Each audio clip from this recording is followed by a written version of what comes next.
समस्त विश्ववाणी परिवार की ओर से ख्रिस्त जन्मोत्सव के इस पावन अवसर पर आपको हार्दिक शुभकामनाएं। साथ ही प्रभु यीशु मसीह के नाम पर मार्ग के लिए उजियाला कार्यक्रम में आपका सप्रेम स्वागत करती हूँ। रहमत का बादल छाया, दुनिया का मुंजी आया, हाँ हाँ हाँ हालेलुया, क्या दिन खुशी का आया। रहमत का बादल छाया, दुनिया का मुंजी आया, हाँ हाँ हाँ हालेलुया।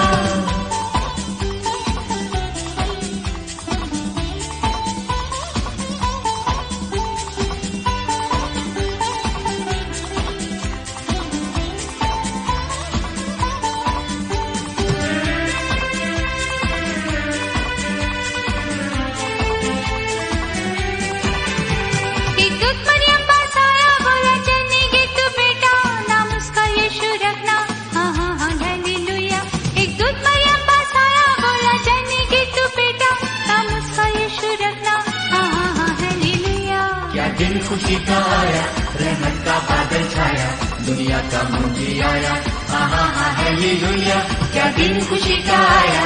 रहमत का बादल छाया, दुनिया का मुंजी आया, हाँ हाँ हाँ हालेलुया।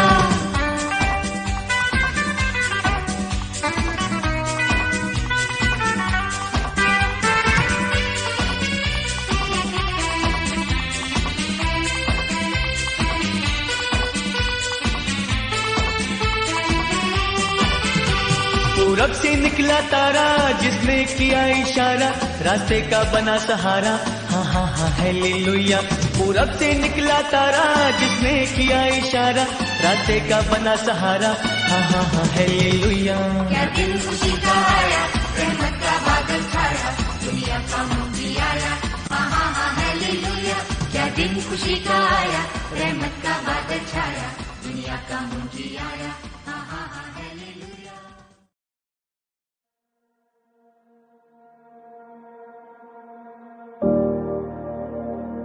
आइए आज के इस दिन में हम परमेश्वर के पवित्र वचन में से पढ़ेंगे, जो हमें मिलता है लूका की पुस्तक अध्याय 1 पद संख्या 26 से 38 तक। 6वें महीने में परमेश्वर की ओर से जिब्राइल स्वर्गदूत गलील के नासरत नगर में एक कुंवारी के पास भेजा गया, जिसकी मंगनी यूसुफ नामक दाऊद के घराने के एक पुरुष से हुई थी। उस कुंवारी का नाम मरियम था।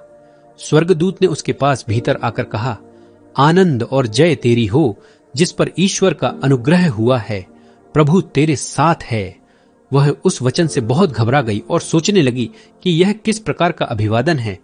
स्वर्गदूत ने उससे कहा, हे मरियम, भयभीत न हो, क्योंकि परमेश्वर का अनुग्रह तुझ पर हुआ है। देख, तू गर्भवती होगी और तेरे एक पुत्र उत्पन्न होगा। तू उसका नाम यीशु रखना। वह महान होगा और परम प्रधान का पुत्र कहलाएगा, और प्रभु परमेश्वर उसके पिता दाऊद का सिंहासन उसको देगा, और वह याकूब के घराने पर सदा राज्य करेगा, और उसके राज्य का अंत न होगा। मरियम ने स्वर्गदूत से कहा, यह कैसे होगा? मैं तो पुरुष को जानती ही नहीं। स्वर्गदूत ने उसको उत्तर दिया, पवित्र आत्मा तुझ पर उतरेगा, और परम प्रधान की सामर्थ्य तुझ पर छाया करेगी। इसलिए वह पवित्र जो उत्पन्न होने वाला है परमेश्वर का पुत्र कहलाएगा। और देख, तेरी कुटुंबिनी इलिशिबा के भी बुढ़ापे में पुत्र होने वाला है। यह उसका जो बाँझ कहलाती थी 6वां महीना है, क्योंकि जो वचन परमेश्वर की ओर से होता है वह प्रभाव रहित नहीं होता। मरियम ने कहा, देख, मैं प्रभु की दासी हूं, मुझे तेरे वचन के अनुसार हो। तब स्वर्गदूत उसके पास से चला गया। इस वचन के द्वारा परमेश्वर आप सभी को बहुतायत की आशीष दे।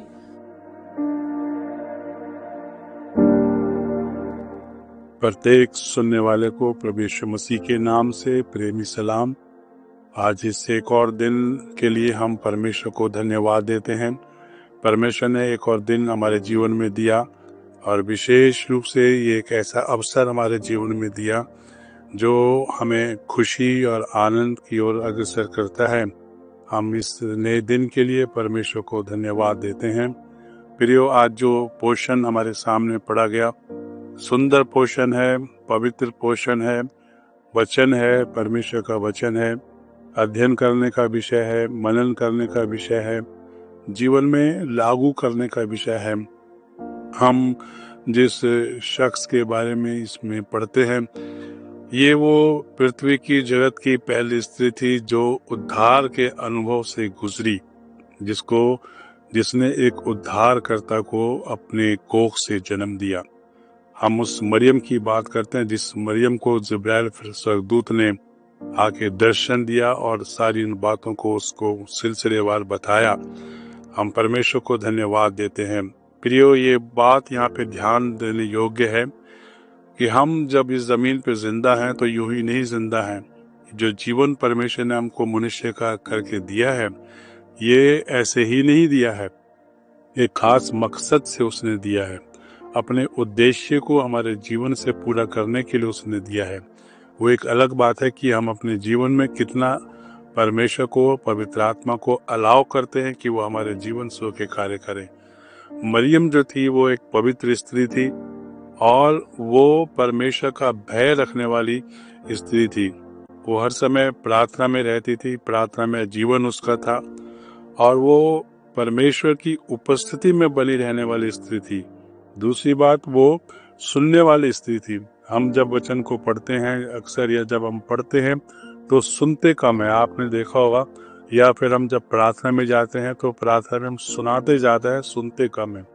लेकिन वो स्त्री ऐसी नहीं थी, वो सुनने वाली स्त्री थी। उसने ध्यान से जिब्राइल की बातों को सुना, स्वर्गदूत की बातों को सुना और एक बार उसके मन में जरूर क्वेश्चन मार्क लगा, लेकिन उसने कहा, देख, मैं तो प्रभु की दासी हूँ, परमेश्वर के वचन के अनुसार ही हूँ। उसने एक्सेप्ट किया, उसने उसको एक्सेप्ट किया।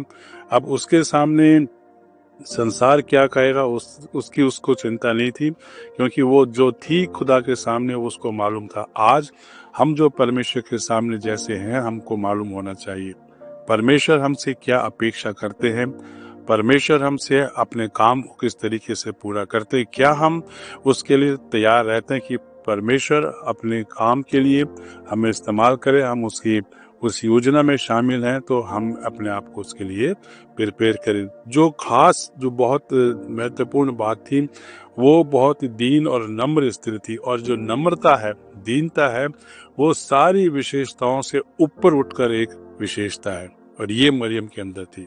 मरियम पवित्र थी, मरियम परमेश्वर का भय मानने वाली स्त्री थी, मरियम जो प्रार्थना के जीवन में जीने वाली स्त्री थी, परमेश्वर के वचन को सुनने वाली स्त्री थी, और वो हर समय परमेश्वर की उपस्थिति में ही अपने समय को वो गुजारती थी। इसीलिए परमेश्वर ने उसको अपने काम के लिए चुना, अपने उद्धार के लिए, उस काम के लिए परमेश्वर ने उसको चुना।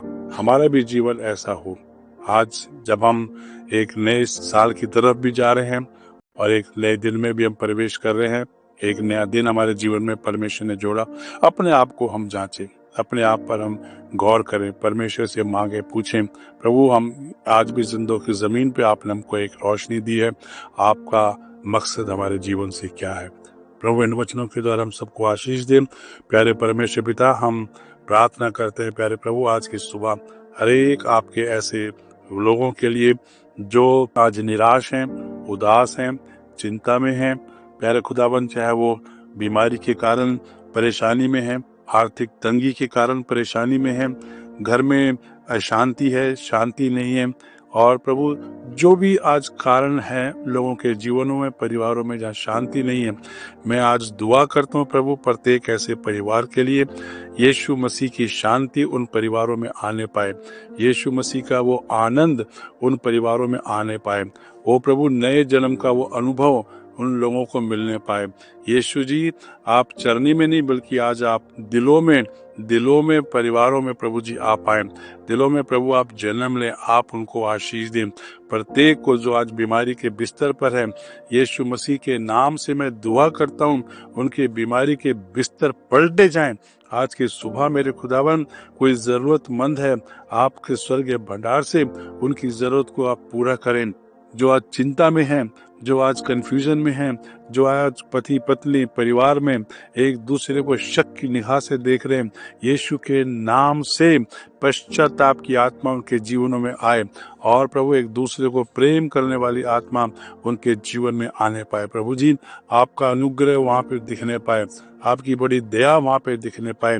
यीशु खुदा बाप, आप उन परिवारों की सुधि लें, सहायता करें। प्रभु जी, मेरी प्रार्थना प्यारे परमेश्वर पिता, आज भी जवान बेटे बेटियों के लिए ऐसे माहौल में प्यारे प्रभु जी आप उनकी रक्षा करें, उन जवान बच्चों की आप सहायता करें, उनका मार्गदर्शन करें, उनका जीवन और उनकी जवानी ओ प्रभु दुष्ट किसी भी तरीके से उसको छूने ना पाए, किसी भी तरीके से उनको देखने ना पाए। प्यारे प्रभु जी, आप उन बच्चों को आशीष दें, उनकी सहायता करें। आज जिनकी भी शादी की सालगिरह है, जिनकी भी जन्मदिन है, यीशु मसीह के नाम से मैं उन सबको ब्लेस करता हूँ प्रभु जी, और दिन भर की सारी बातों कामों को आपके हाथों में सौंपते हुए प्रार्थना को धन्यवाद के साथ यीशु मसीह के नाम से होके मांग लेते हैं, आमीन।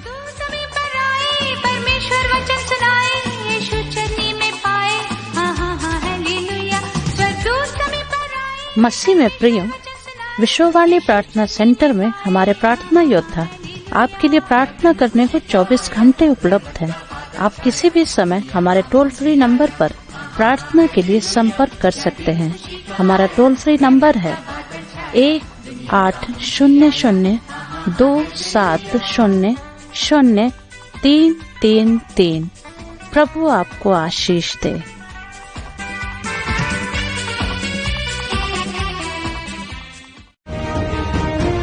अब विश्ववाणी टीवी कार्यक्रम गांव दर्शन का प्रसारण प्रति शनिवार रात्रि 8:30 से 9 बजे तक शुभ संदेश चैनल पर प्रसारित किया जाता है। इस कार्यक्रम के द्वारा आप सभी सहपरिवार आशीष को प्राप्त करें।